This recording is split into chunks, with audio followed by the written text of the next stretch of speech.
Morning बच्चा। हमारा ये पाटलिपुत्र वैभव जो आपके कक्षा 10 का संस्कृत अध्याय है, पाठ 2 है। संस्कृत का अध्याय पाठ 2 है। पाठ का नाम है पाटलिपुत्र वैभव का जो ये लेक्चर क्लास है, ये पार्ट 2 है। ये पार्ट 2 है। तो सबसे पहले पार्ट 2 को देखने से पहले जो आप मेरे चैनल पे नए हैं तो चैनल को लाइक कर दीजिए, सब्सक्राइब भी कर दीजिए, जुड़ जाइए मेरे चैनल से। और आप भी देखिए, अपने सहपाठियों को भी ये चैनल को लिंक भेज दीजिए।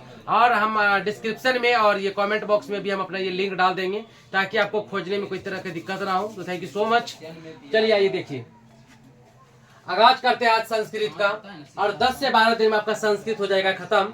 तो आपको हम फिर से बता देते हैं कि ये देखिए, आपके हिंदी तो खत्म हो चुका है और ये है संस्कृत, ये खत्म हो जाएगा, ये खत्म हो जाएगा। बचेगा साइंस और बचेगा सोशल साइंस। यही दोनों विषय को पढ़ना है। मैथ जो है ना, साइड से प्लस कर देते हैं। यहाँ पे मैथ को प्लस कर देते हैं। मैथ रोज चलेगा, मैथ रोज चलेगा। बोलिए गर्दा उड़ेगा कि नहीं उड़ेगा? बताइए जल्दी से, बोलिए गर्दा उड़ेगा। हिंदी खत्म हो गया, संस्कृत खत्म हो गया, साइंस को भी गर्दा उड़ा देंगे, इसको भी गर्दा उड़ा देंगे। और बताइए, मैथ रोज चलेगा, रोज चलेगा, रोज चलेगा, रोज चलेगा। बताइए कि कुछ है? कुछ है? बताइए कुछ है? चलिए थोड़ा सा पानी पी लेते हैं।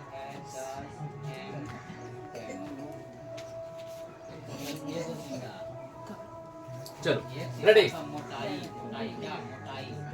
तो देखिए, पाठ का नाम है पाटलिपुत्र वैभव। पाठ का नाम क्या है? पाटलिपुत्र वैभव। अब पाठ की जो विधा है ना, वो क्या है? निबंध है। पाठ की विधा क्या है? निबंध। पाठ की विधा निबंध है। ठीक है। पाटलिपुत्र का इतिहास कितना वर्ष पुराना है रे? 2500 वर्ष पुराना है। कितना?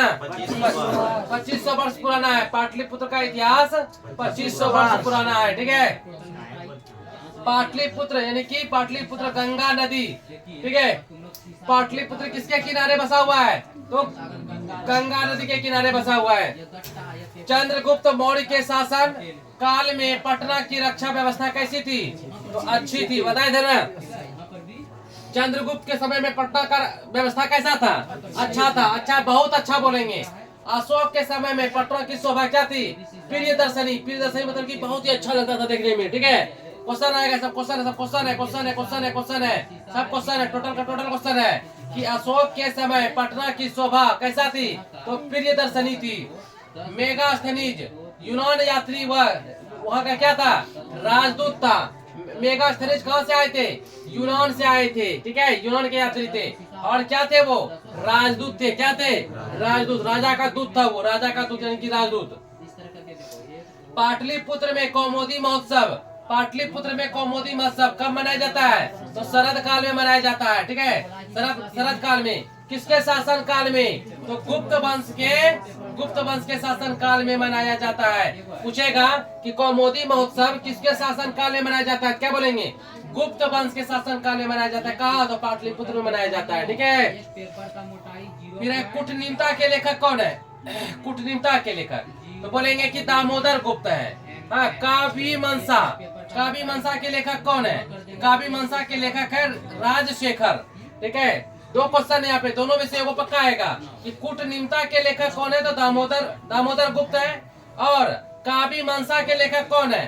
काव्य मंसा के लेखक कौन है? तो राजशेखर है। राजशेखर। मध्यकाल से पटना का नाम, मध्यकाल से पाटलिपुत्र का नाम, मध्यकाल से पाटलिपुत्र का नाम क्या हुआ? पटना हुआ।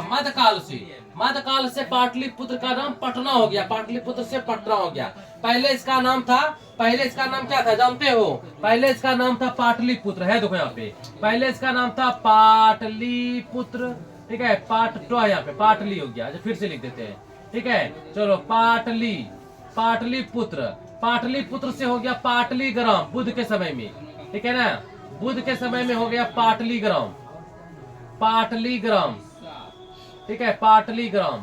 उसके बाद हो गया पटना। ठीक है। पटना हो गया। और इसके भी पहले इसका नाम था कुसुमपुर से भी पहले इसका नाम था पुष्पपुर। ये सब पटना का नाम है। किसका नाम है? पटना का नाम है। अभी पटना का नाम क्या है?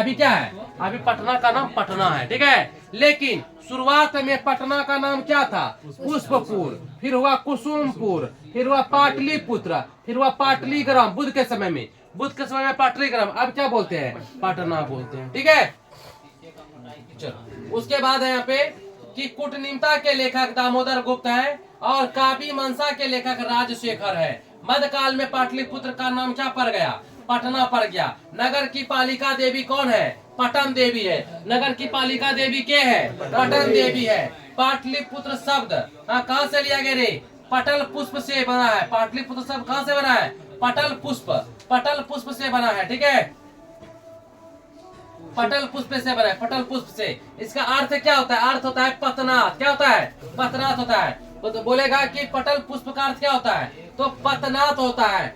सिख संप्रदाय में कुल कितने गुरु थे, बोलो। सिख धर्म में कुल कितने गुरु हैं, 10 गुरु हैं। प्रथम गुरु का नाम क्या है, गुरु नानक। क्या नाम है, गुरु नानक। और अंतिम गुरु का नाम क्या है, गुरु गोविंद सिंह। बोलेगा, अब यहाँ से क्वेश्चन जरूर रहेगा दोनों में से को, कि सिख धर्म में कुल कितने गुरु थे, 10 गुरु थे। प्रथम गुरु का नाम क्या था, गुरु नानक था। और अंतिम गुरु का नाम क्या था, गुरु गोविंद सिंह। ठीक है, कहता है कि पर्यटन के मानचित्र में पटना नगर प्रसिद्ध है। लास्ट पॉइंट था किताब में। ठीक है, कहता है कि पर्यटन के मानचित्र में पटना नगर जो है क्या है, प्रसिद्ध है, बहुत अच्छा दिखाया गया है। 10वें गुरु के बाद गुरु ग्रंथ साहिब, गुरु ग्रंथ साहिब गुरु बना 10वें गुरु के बाद। ठीक है, 10वें गुरु के बाद गुरु कौन बना, तो गुरु ग्रंथ साहिब बना, गुरु ग्रंथ साहिब। आप पूछोगे कि सर गुरु ग्रंथ साहिब क्या है, तो गुरु ग्रंथ साहिब जो है ना, सिखों के बहुत मोटा सा किताब है, उसी को गुरु बना दिया गया। ठीक है, उसी को गुरु बना। इसको समझो जरा सा, इसको नहीं समझेगा तो कैसे होगा, बिना समझे कैसे होगा। देखो पहले समझो, पहले समझो। ठीक है, समझो।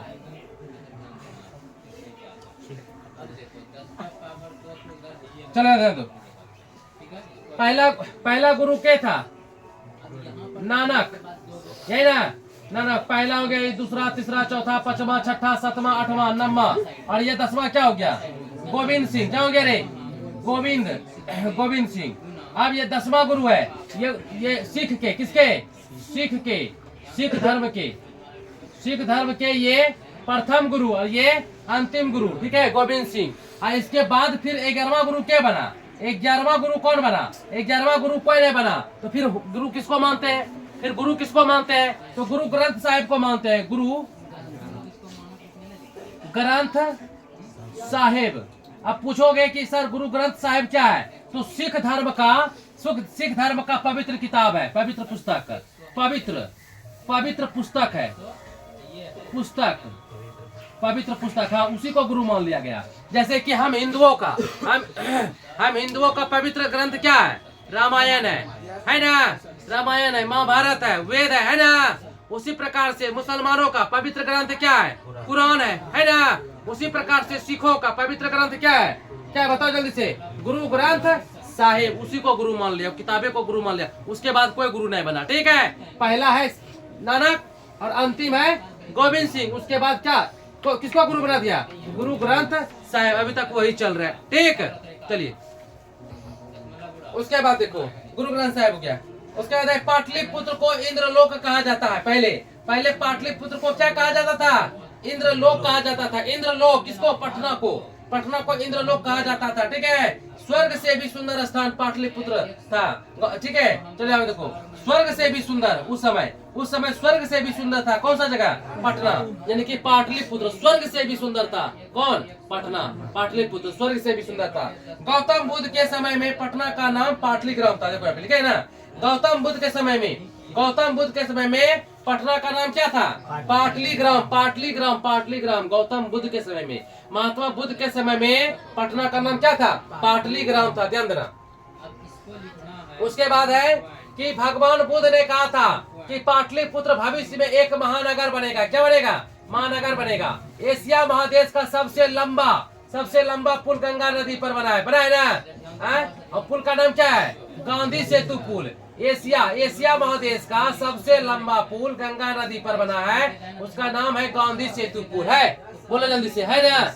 उसके बाद देखो कि मुद्रा राक्षस ग्रंथ में पाटलिपुत्र को प्राचीन शहर कहा गया है। मुद्रा राक्षस का ग्रंथ है, किताब है, उसी में पटना का वर्णन किया गया। पहले भी बताए थे ना। चलो प्राचीन शहर बताया गया, पटना को प्राचीन बताया गया उसमें। ठीक है, गुरु गोविंद सिंह का जन्म स्थान गुरु गोविंद सिंह का जन्म स्थान कहाँ है बताओ? गुरुद्वारा पाटलिपुत्र में है। अब भैया वो स्थान अब क्या बन गया बताओ? वो स्थान अब क्या बन गया? गुरुद्वारा बन गया। ठीक है। सिख के 10वें गुरु, सिख के 10वें गुरु, सिख धर्म के 10वें गुरु पहला है नानक, 10वां है अंतिम गुरु कौन है? गुरु गोविंद सिंह है। तो इसका जन्म कहाँ हुआ था? तो इसका जन्म हुआ था पटना में, पाटलिपुत्र में।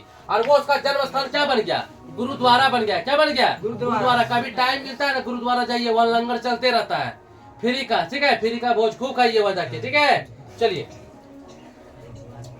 जाएंगे एक दिन, कभी टाइम मिलेगा तो जाएंगे। ठीक है, चलो। तो गुरु देखो यहाँ पे, तो गुरु गोविंद सिंह का जन्म स्थान कहाँ है? पटना में है। उस जगह को क्या बोलते हैं? गुरुद्वारा बोलते हैं।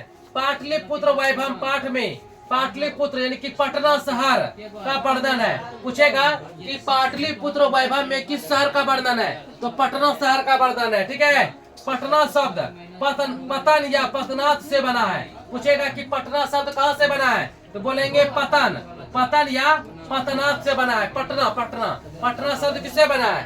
पटना शब्द पतन से या पतनाथ से बना है। फिर नगर की पालिका देवी कौन है? नगर की पालिका देवी कौन है? पटन देवी है। नगर की पालिका देवी क्या है? पटन देवी। पाटलिपुत्र मध्यकाल में पटना के नाम से जाना जाता था। ठीक है, प्रसिद्ध हुआ। पाटलिपुत्र जो है ना मध्यकाल में किस नाम से? पटना के नाम से। मध्यकाल में किस नाम से? पटना के नाम से प्रसिद्ध हो गया। ठीक है, उसके बाद है मेगास्थनीज ने अशोक के समय में कहा पाटलिपुत्र नगर की शोभा देखने में प्रिय है। ठीक है, मेगास्थनीज ने कहा था किसके समय में? अशोक के समय में, कि पटना का जो नगर के जो शोभा है ना बहुत ही अच्छा लगता है देखने में। ठीक है, ये बात मेगास्थनीज ने कहा था कि अशोक के समय में, मेगास्थनीज ने कहा था कि अशोक के समय में पटना बहुत ही अच्छा लगता है देखने में, बहुत ही अच्छा लगता है देखने में। कौन सा जगह? पटना। किसके समय में? पता जल्दी से, किसके समय में? अशोक के समय में। ये बात किसने कहा था? हाँ, मेगास्थनीज ने कहा था। किसके समय में? अशोक के समय में। अशोक के समय में। कैसा लगता है देखने में? फिर ये लगता है देखने में। पटना का पुराना नाम, पटना का पुराना नाम क्या है? पुष्पपुर है। क्या है? पुष्पपुर है। ठीक है, मध्यकाल में पटना 1000 वर्षों तक जीर्ण शीर्ण रहा। जीर्ण शीर्ण मतलब कि टूटा फूटा रहा। ठीक है ना, मध्यकाल में जो पटना जो है ना 1000 वर्षों तक टूटा फूटा रहा, जीर्ण शीर्ण बता देना, जीर्ण शीर्ण रहा, टूटा हुआ रहा। पटना के उत्तर दिशा में गंगा नदी, पटना के उत्तर दिशा में क्या रे? गंगा नदी है। पाटलिपुत्र में बार बार भगवान बुद्ध आए और आया करते थे। अब पूछेगा कि पटना में पाटलिपुत्र में बार बार कौन आते थे? महात्मा बुद्ध आते थे, गौतम बुद्ध आते थे। ठीक है, चलो। और आते थे तो क्या कहा उन्होंने? उन्होंने कहा बार बार पाटलिपुत्र कौन आते थे? महात्मा बुद्ध आते थे और क्या कहते थे कि यह एक दिन जो है महानगर बनेगा, लेकिन महानगर बनेगा, लेकिन इसको हमेशा, इसमें हमेशा लड़ाई होती रहेगा, झगड़ा होते रहेगा, आग बना हुआ रहेगा, आग का डर रहेगा, और साले साल यहाँ पे बॉय यानी कि पानी आएगा, बाढ़ आ जाएगा। ठीक है, महानगर तो बनेगा। पटना, गौतम बुद्ध ने कहा था कि पटना जो है ना एक दिन जो है ना महानगर बनेगा, तो महानगर बन गया, लेकिन हमेशा इसमें लड़ाई होते रहेगा। हो रहा है ना, दंगे होते रहेंगे, हो रहा है ना, आग का खतरा रहेगा, आग का भी खतरा है, और साले साल पानी का भी खतरा रहेगा, आता है बाढ़। ठीक है, हमेशा बना रहेगा। यही कह के गए थे वो। चलो, उसके बाद है कि बिहार की राजधानी कहाँ रे? पटना है। तो जानिए रहा है कमोदी महोत्सव दुर्गा पूजा के अवसर पर दिखाई पड़ते हैं। तो पटना में पहले कौन सा पर्व होता था? कमोदी महोत्सव होता था। किसके आसपास में होता था? दुर्गा पूजा के समय में होता था। किसके समय में? दुर्गा पूजा के समय में पटना में कौन सा महोत्सव होता था? कमोदी महोत्सव होता था। ठीक है, योग सूत्र के रचनाकार कौन है? पतंजलि है। योग सूत्र के रचनाकार कौन है? पतंजलि है। कमोदी महोत्सव गुप्त वंश में प्रचलित हुआ। अब पूछेगा कि कौमुदी महोत्सव किसके समय में प्रचलित हुआ? तो गुप्त वंश के। किसके? तो गुप्त वंश के समय प्रचलित हुआ।